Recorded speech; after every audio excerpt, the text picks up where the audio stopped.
Welcome everyone. Thank you very much for giving up your time this afternoon to find out a little bit more regarding our STEM Leaders programme, a programme that's designed to inspire STEM learning through leading others.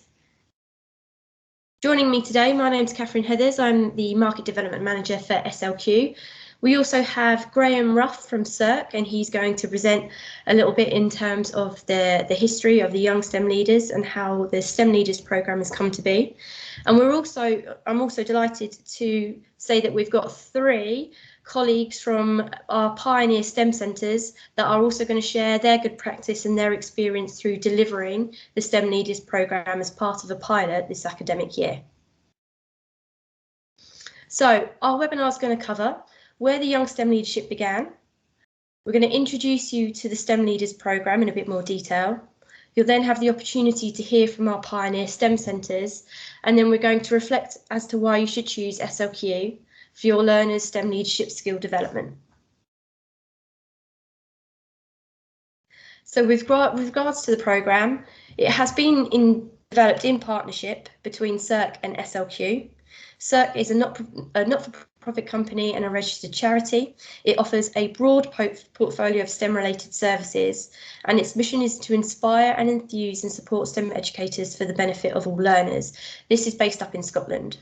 SLQ, we are a leading awarding organisation for the developing of leadership skills. We have over 40 plus years of experience using sports leadership as our platform to develop those leadership skills, which we've now moving into STEM. And we've been able to engage over 2 million young people through our leadership qualifications and programmes. Now I'm going to hand over to Graham, who's going to go into a little bit more detail about how the programme began. And over to you, Graham. Okay, thanks very much, Kat. Good afternoon, everybody. Greetings from just outside Glasgow, and thanks for your time this afternoon. I've got a very easy slot today just to take 5 minutes of your time to tell you about the Young STEM Leader programme, which is now in its 3rd year of operation here in Scotland. So as Kat says, I work for CERC, which stands for the Scottish Schools Education Research Centre. We're a member-based organisation. There's 32 local authorities in Scotland across our whole country, and all 32 of those local authorities pay a membership to CERC, and we develop and produce resources, we give them health and safety advice, and we manage a lot of the programmes. You'll probably have heard about programmes such as the Nuffield Research Placement, the STEM Ambassador Programme, Science Learning Partnerships, STEM Learning products and activities. So CERC is the single organisation that manages all of those in Scotland. And I know that in England, which is a much larger country with a much greater population, I know that that's broken up into regions. But for the benefit of this conversation, think about Scotland as just being a region rather than one of the countries within the UK. So next slide, please, Kat. Thank you.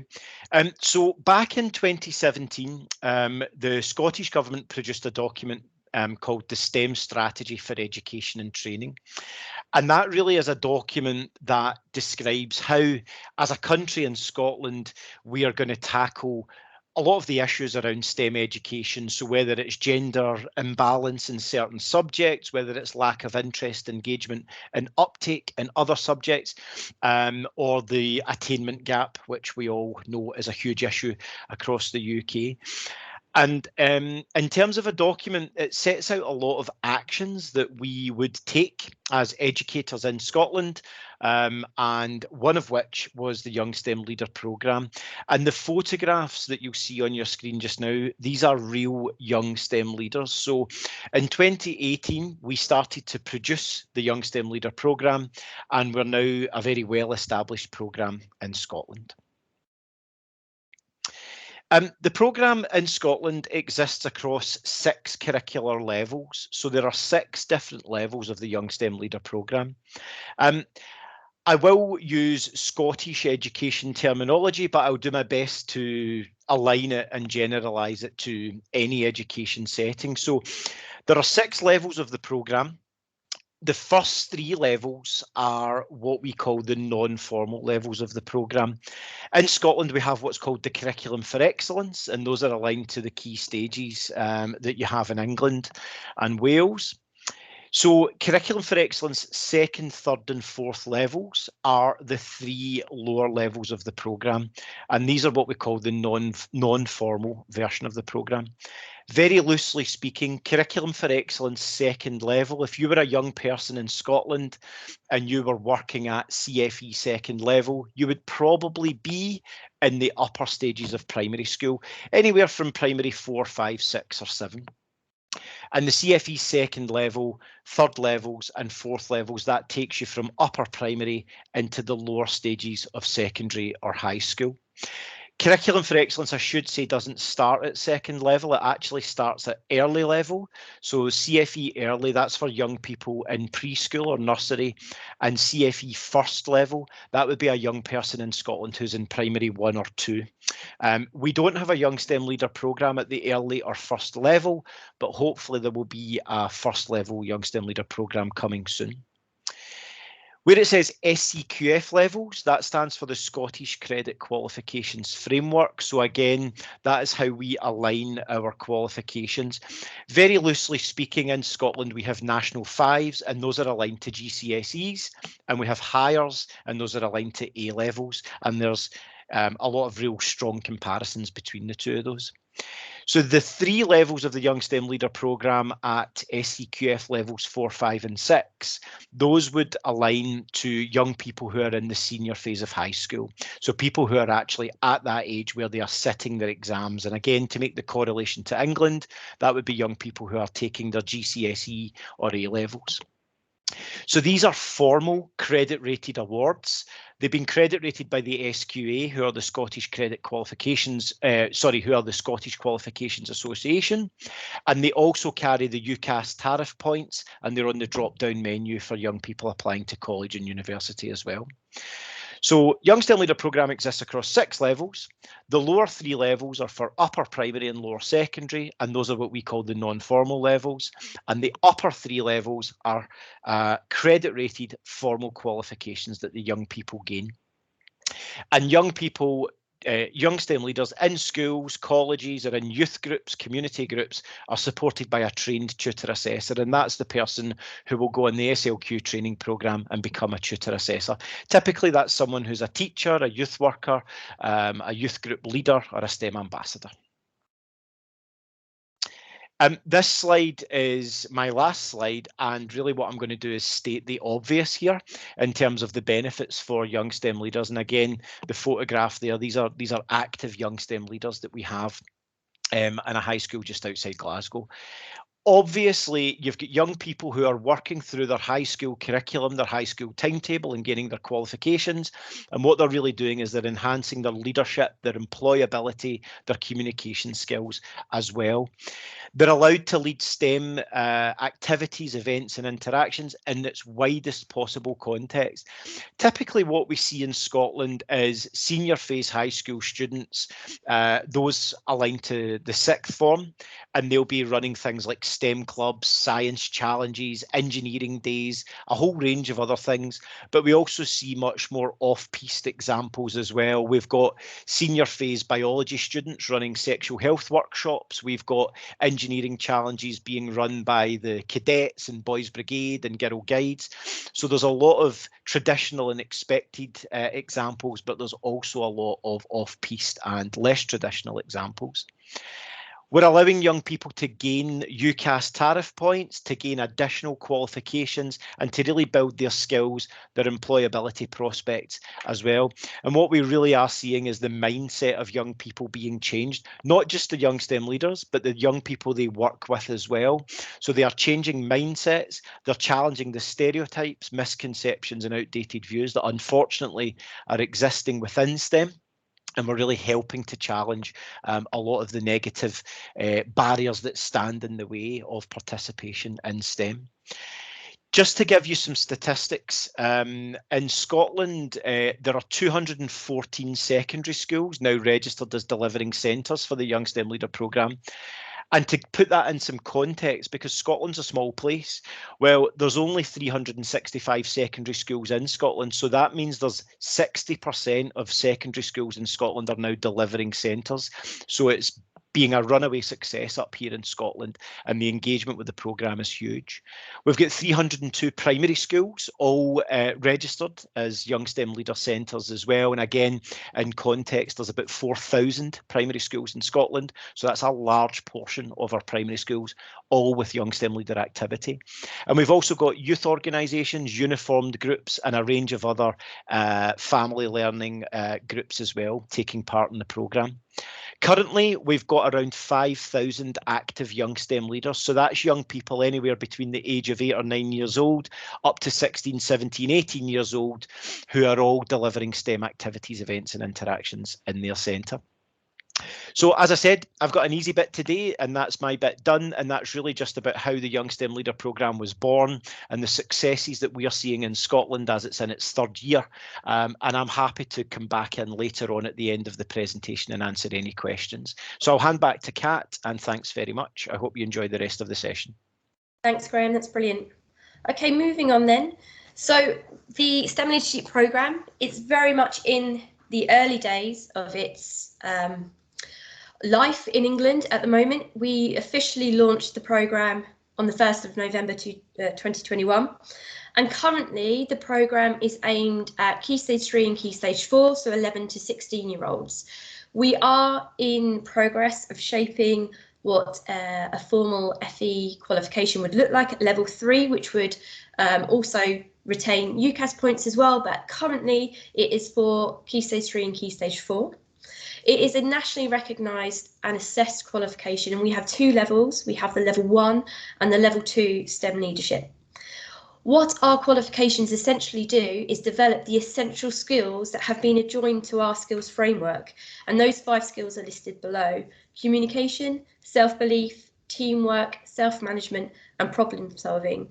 And what you'll see as we go through the presentation is that the activities and the learning outcomes within the qualifications have been aligned with these. So this is what the students will be developing as they go through. Now, in terms of the programme, it's a practical application of the essential skills. So learners will learn around communication, for example, do some class-based activities, but then put those into practice by perhaps leading a STEM activity to their peers or to another group. And this is a tried and tested model that we've been able to develop successfully through our existing sports leadership qualifications.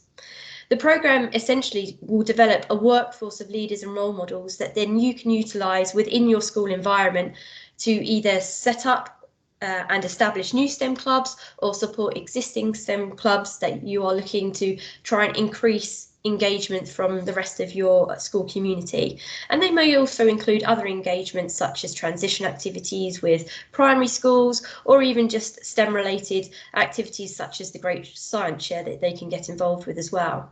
And more importantly, the programme helps to support the development of STEM and science capital, which I know is extremely important within the curriculum and within the realms of STEM at the moment. So looking at that increased relevance of STEM leadership and linking it to STEM capital, the qualification will help build positive attitudes towards STEM through some of the activities and learning outcomes that are linked. Students will also have the opportunity to explore what opportunities there are within the STEM industries and hopefully help support and fuel what their future career progression might look like. And it will also have the opportunity to challenge some of those stereotypes in STEM as well. So in terms of other outcomes that are school related, in terms of Ofsted, the implementation of this qualification, should you wish to take it up within your school, will help to support an extensive personal development pathway. It can provide rich experiences through curricular and extracurricular activities, and it will help support those pupils' character through those 5 key skills.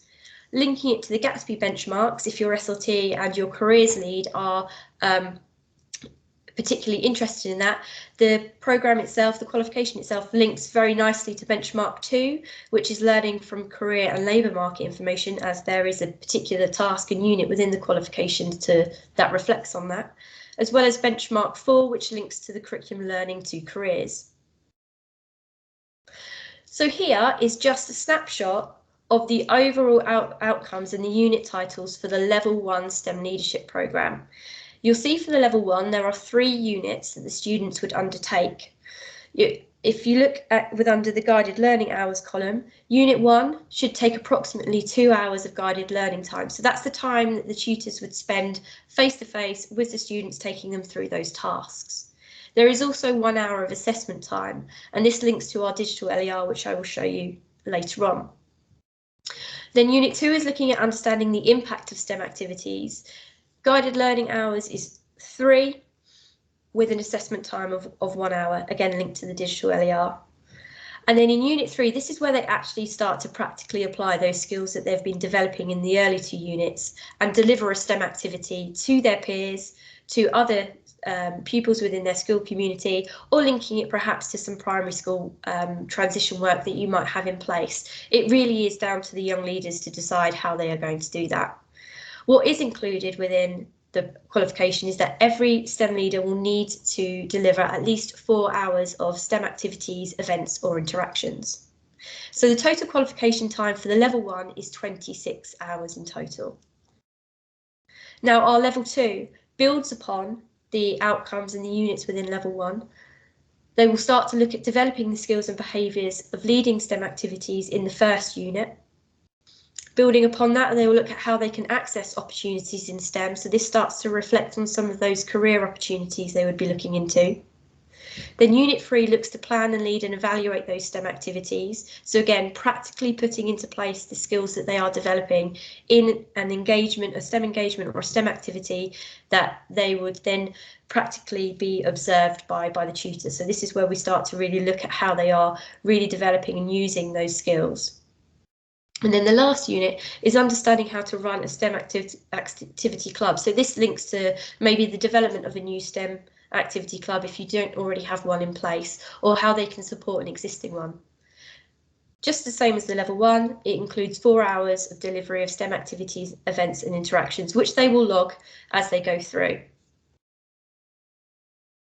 So here's an example of some sample resources that we have available. This is an outline and a breakdown of the units and the sessions that are linked to each unit and what the outcomes will be. This is for the Level 1 qualification. And some of this information links very much back to the digital LER, which you'll see in just a minute. Here's a bit more detail around the description of some of those activities and a rough suggestion of how long it should be spent introducing the activity and having the learners sit down and complete those tasks and what tasks it relates to. And this is an example for the Level 2. Now, these samples are available on our website, so I appreciate I've whipped through those quite quickly, but if you want to find out more information, they are available on our SLQ Skills website, and I can provide the link to the STEM Leaders page later on. Now, what we've been able to implement through the STEM Leaders programme that we haven't used before in our other qualifications is a digital learner evidence platform. And this is just a snapshot of the screen that you would see as a tutor when you first access it and you start the process of registering your learners for their accounts. Now, this is a couple of sample views of what the learner would see in terms of how they would evidence their learning and complete the tasks that you'd be taking them through as part of the tutored time.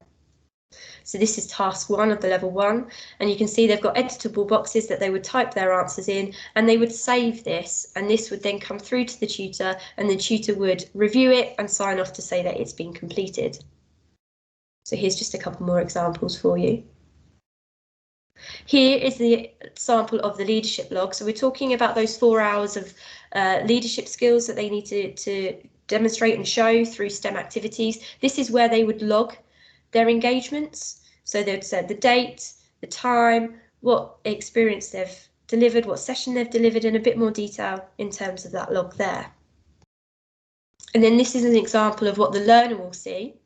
In terms, and you can see there they've got some digital badges that once they complete every task, those will come from a dull colour to the bright colours that they should be, and you'll be able to track their completion as they move through each task within each unit.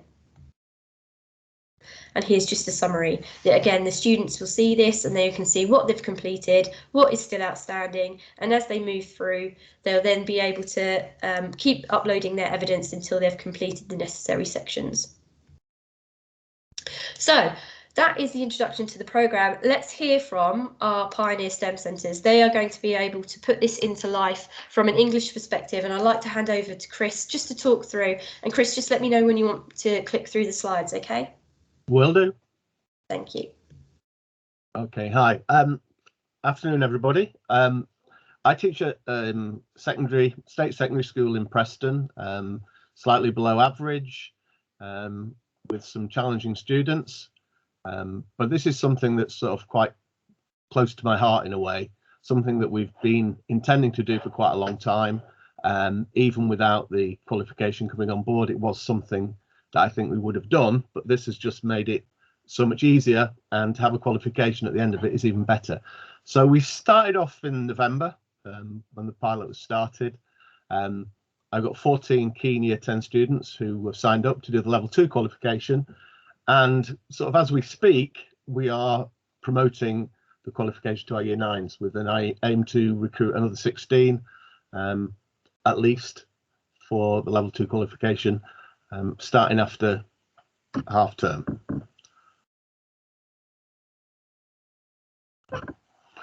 Okay, so one of the things that's really important is that the senior management team are on board with this.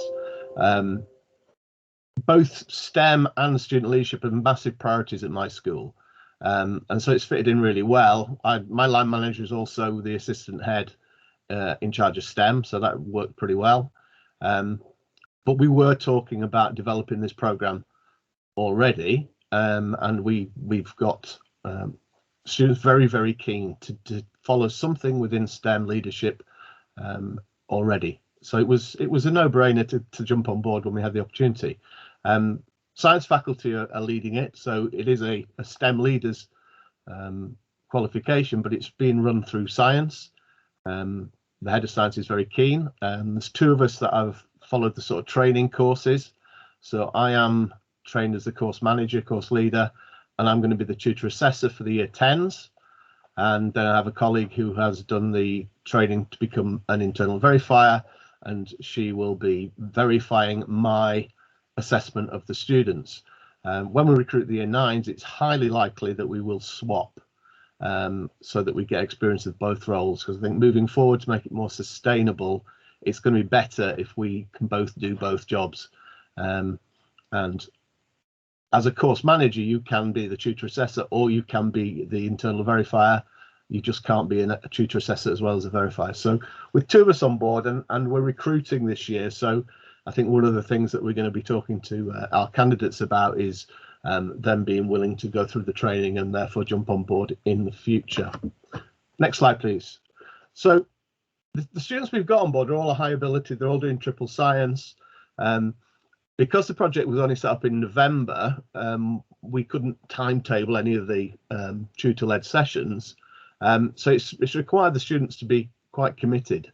And so that we can deliver this within the year, we are teaching them on Wednesday and Thursday lunchtimes. And the students are coming along, very, very keen every week so far. Nobody's dropped out, which is excellent.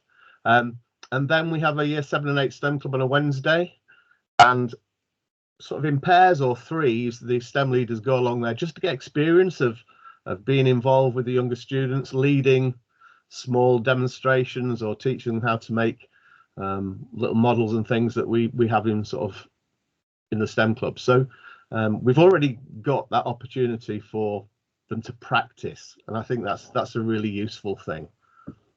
Next slide, please. So in terms of what we're teaching, I'm really enjoying teaching it. It's the first thing. I think that the sessions are following the structure that is there is very good, and the sessions are really thought-provoking. The challenging. We don't often follow through everything that's on the set scheme of work, because great debates have been happening, and students are inputting their own views and their own values. Particularly things like the barriers to students going into STEM careers has been really, some of them got really angry about certain things that they've realised. But it's also opened their eyes to the opportunities in our area for STEM jobs, because they've gone into more depth and more sort of detailed research on specifics, and that's been really useful to them as well. They're mostly enthusiastic, but some of them are a little bit uncomfortable in group situations. I'll tell you about the lad on the screen on the right there is a little bit of a rogue, shall we say. None of his friends are in triple science. He's a bit of a lad, and he's found it really challenging to come into this group of highly motivated people and lead on some of the tasks, put him right out of his comfort zone, and he's responded really well. And other staff around school have seen a change in him because of it, and his friendship group is changing. So it's had other benefits as well. We mix up the groups because there's lots of group activities. We mix up the leaders. Students will come with their own ideas. Can we do this? Can we do that? And it's been brilliant. And the word is spreading. So I've got other students other than these 14 turning up for the sessions now just to be involved, because they see it as fun and they're interested, which has been, a real bonus for me, I think. Next slide. So, as I said, we're recruiting for the next cohort, and I think that's one of the things that we need to do carefully, because it is work. It isn't just an enrichment club. It is a proper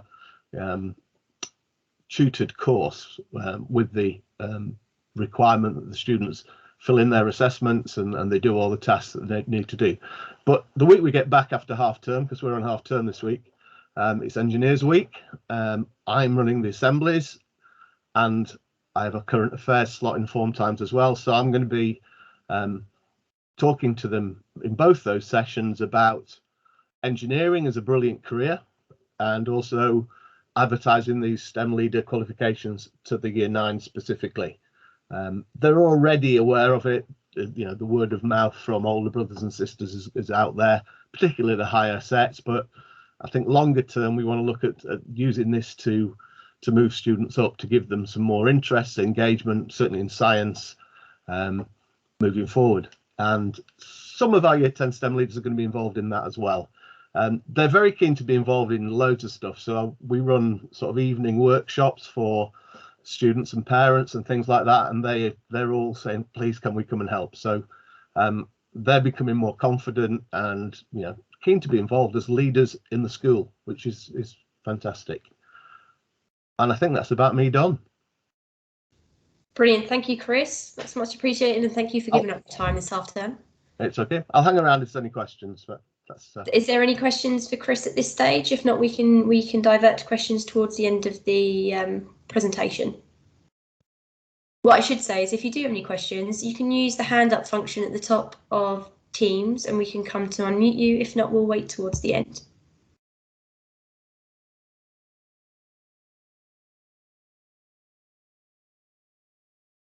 Okay, right. If we can introduce Amelia, if you can join us. Oh yeah, unmuted. Yeah, we can hear you. Perfect. Right. So from Stone Market High School, which is a small market town in Suffolk, we've got just over 700 pupils on roll at the moment, and we've got about 35 signed up onto the STEM leaders, a combination of level 1 and level 2. And that's from year 11 down to year 7. So I think, because I kind of took over the role at a point when STEM was very much science. So I think we were keen to try and branch out from that. And then the STEM Leaders Award came along, and it seemed like a nice fit for bringing on some of those students who perhaps aren't too interested in science, but can see extra value in how they can kind of apply their leadership to other subjects within it, and learn that it's not just about science, and it can be very much adapted to their interests. Out of the students that we do have, there's quite a variety of ability. So we have, well, this year, we unfortunately won't have the same slots next year, but we had a science intervention slot for a group of year 9 students, which we then decided to use for the STEM leader qualification for that group. So rather than them perhaps just having more science that they weren't particularly enjoying and were still finding difficult, we thought, let's give them something else and then give them an additional qualification out of their time with us. And I think when I don't deliver with that particular group, it's a different woman, and she kind of expressed that there's a lot of enthusiasm, particularly about the practical elements of it. A little bit less enthusiastic when it comes to doing some of the tasks, but I think that's only natural. But they're still enjoying it, still engaging with it, and then it's complemented by the after school group that we have, who are there kind of by choice and opted to take part. Out of the students that we do have, there's some which are just not your typical students that you would have thought to get involved in something like this. There are a few that kind of put their name down, and you kind of have that worry, like, oh, are they serious? They're going to keep it up, but they all have so far, and it's been a really positive experience. And they're starting to get to know each other across the year groups, and it's we're starting to work a little bit more collaboratively. Because the first session was very much they were sat in different year groups, and no one was kind of talking or looking at each other. And they're now building up and recognizing each other and kind of learning to get comfortable in that way.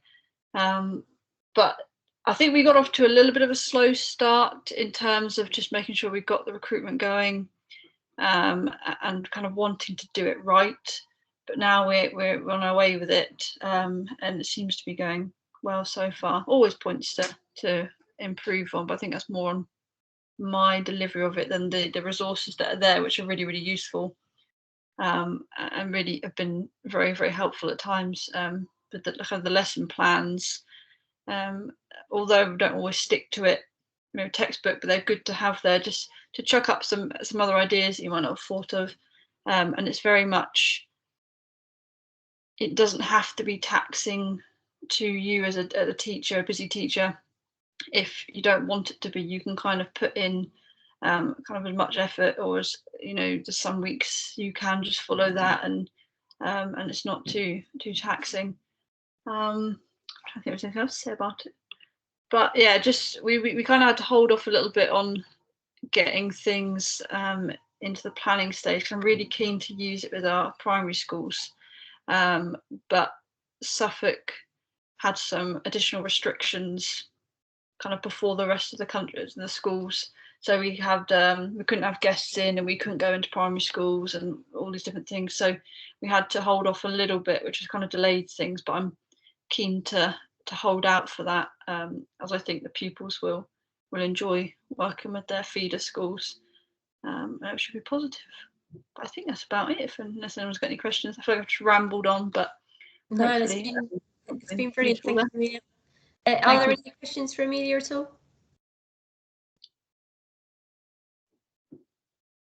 Okay, nothing at the moment. That's fine. Thank you very much, Amelia. And I'd like to now welcome Claire.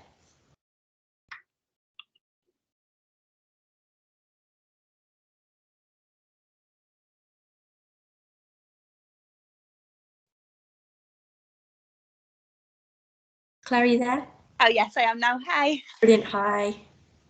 So I'm in an all-girls comprehensive school in Liverpool, and we've got approximately 1,200 girls on roll between the ages of 11 and 18.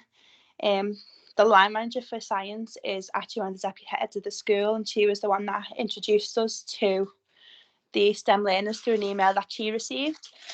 So we had SLT back in straight away. So I trained as the tutor assessor and the centre course manager, and our head of science is also the internal verifier. So it's going to be completely run at the minute from the science department. We've also got another teacher who's been coming into some of my sessions, having a little look, and hopefully we're going to get him trained up as a tutor assessor as well for the school. So in order to promote science towards Key Stage 4, we've targeted our Year 9 students, and what we did was target the upper ability set 1s on both bands and sent letters home to their parents to explain about the course, and got parental consent to hold the qualification after school on a Thursday, which runs nicely because we have the Year 7 STEM club on a Tuesday and Year 8 club on a Wednesday. Apologies, I've got my little boy with me at home in case you hear him. So we have been successful in getting about 20 to 30 of the students to stay behind on a Thursday afternoon for an hour to take part in the qualification. So far we've been following the scheme and going a little bit off topic because the girls have wanted to introduce more practical work. So they've been making the water bombs. We've done ooblex on a speaker to look at the vibrations and how it moves, and they've done some photography as well, and they're doing a dissection this week because they're really interested in that. We've also been lucky enough to get all about STEM involved, and we have a STEM ambassador coming online hopefully after half term to speak to the girls about her role in quantum physics, which will be fantastic for the girls because we're all about smashing stereotypes in terms of STEM as an all-girls school and promoting the different careers available to them. So in terms of helping the girls in the role, we've got a few ideas in them supporting our other STEM clubs in school, helping out with open evenings later on in the year, and also participating in British Science Week, which is coming up towards the end of February, in middle of March. So helping our Year 7s with a rocket day, and also planting some seeds along the sides of our PE pitches to support the theme of growth. So it's going really well at the minute. The girls seem really engaged. There's a lot of debates about the different careers, and they weren't sure that there were so many careers out there. So getting them involved has been fantastic. And we're hoping that it'll help us get more girls into STEM through the uptake of separate science at GCSE and staying on for A-level sciences as well. That's brilliant. Thank you, Claire. Thank you for sharing that with us. Right, as you can see, all 3 STEM centres, they've had an amazing response from the leaders in terms of being involved as a STEM leader and going through the programme. And there's opportunities still this academic year for any school that may feel that they can start the delivery of the qualifications and perhaps even complete them by the end of July. If not, we are looking to keep the momentum, keep the pilot moving forward and looking to engage more and more schools from September 2022, and we've got a range of options of how you can come on board with us. And if it's something that you'd like to find out more about, then you can contact me directly and we can have a more of a personalised conversation about what you're interested in. But in terms of funding, because one thing we should say about the STEM Leaders programme, up in Scotland they've been very fortunate to be able to receive funding from the Department for Education for all of the schools to implement and bring that into their curriculum. Here in England, we are working very hard to get colleagues from the Department for Education to recognise the importance of skill development through STEM, but currently all 3 pioneer STEM centres, they have paid to be part of this programme. They have paid the registration fee to be able to put their learners, their leaders through the qualification.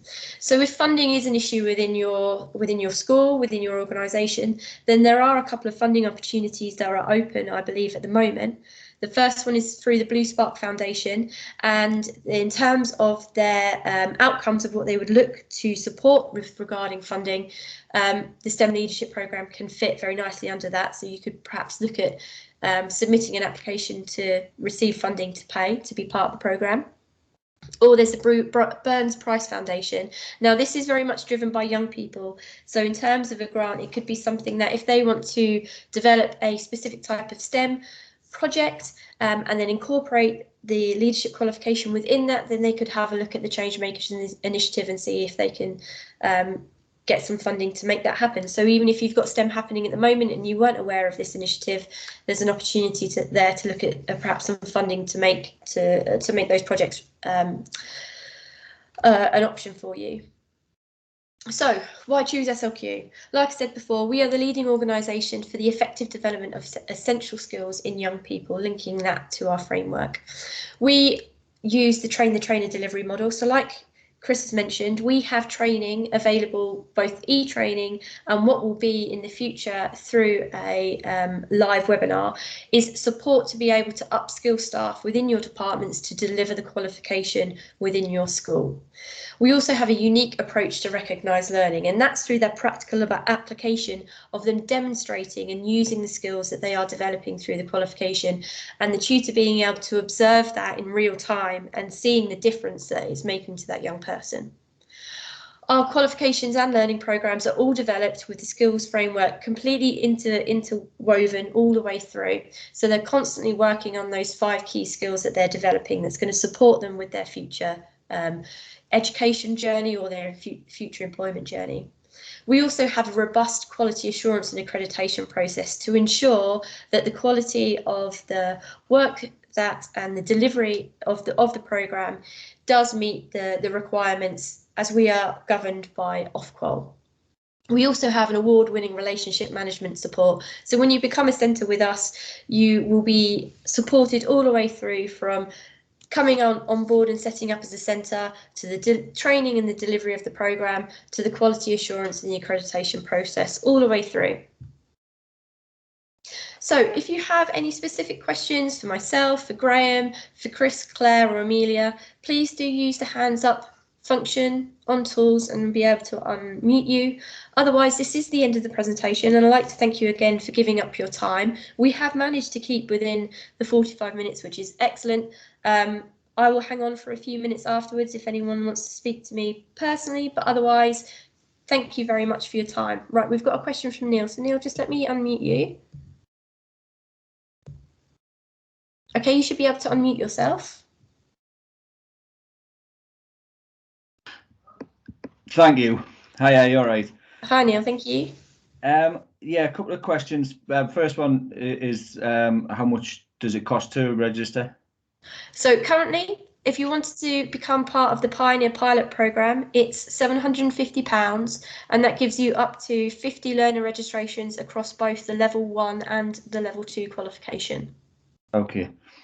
So I teach in a middle school, so it's 9 to 13-year-olds that we've got. So yeah, year 5 to year 8. I will be looking to involve year 7 and 8, and the sort of STEM leadership that they could do would be with the year 5s and 6s, but also down into our first schools, so year 3 and 4.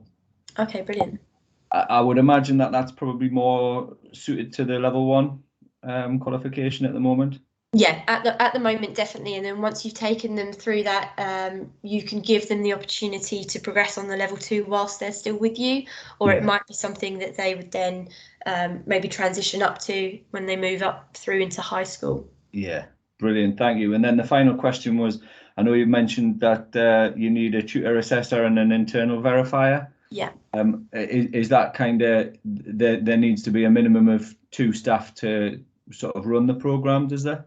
Yes, so a minimum of 2. As Chris mentioned before, you can be the tutor and the what we call our centre course manager, so the programme coordinator, but you can't internally verify your own course, so you would need that additional staff member to act as the internal verifier for you. Brilliant, thank you. And the £750, which is the like the pilot scheme cost, does include the training for those 2 members of staff to be the facilitator and the verifier and the assessor? Yes, it does. Yeah, the training's all included. Excellent. Thank you very much. It gives me a lot of information to go back to my head with, so thank you. Brilliant. Thank you, Neil. Thank you for your question. Okay. Right, we've got another one. Let me just allow the mic. Okay, your mic's unmuted if you'd like to ask a question. Hi, yeah, just following on from the funding, not the funding, sorry, the cost of £750. Is that likely to stay the same for if we were to set it up from next September rather than try and do it this academic year, or is it likely to go up? No, so we will have a range of packages available and options to register individual students. So what we did is part of the pilot was to be able to offer across both level 2 a set number of qualification places for a set price. But as we move forward, if you find that you're not quite reaching the 50 learners, then there's an opportunity to look at individual registrations instead. Okay, all right, thank you. No problem. Are there any other questions from anyone else?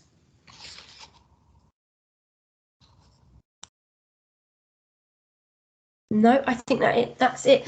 Okay, everyone, thank you very much. I'm going to end the webinar there. Like I said, thank you very much for your time. And if you want to find out a bit more information, then please check out our SLQ website. So it's slqskills.org/STEM leaders, and you'll be able to find samples of the resources there and a bit more information about the programme as well. Brilliant. Have a good evening, everyone, and speak to you soon.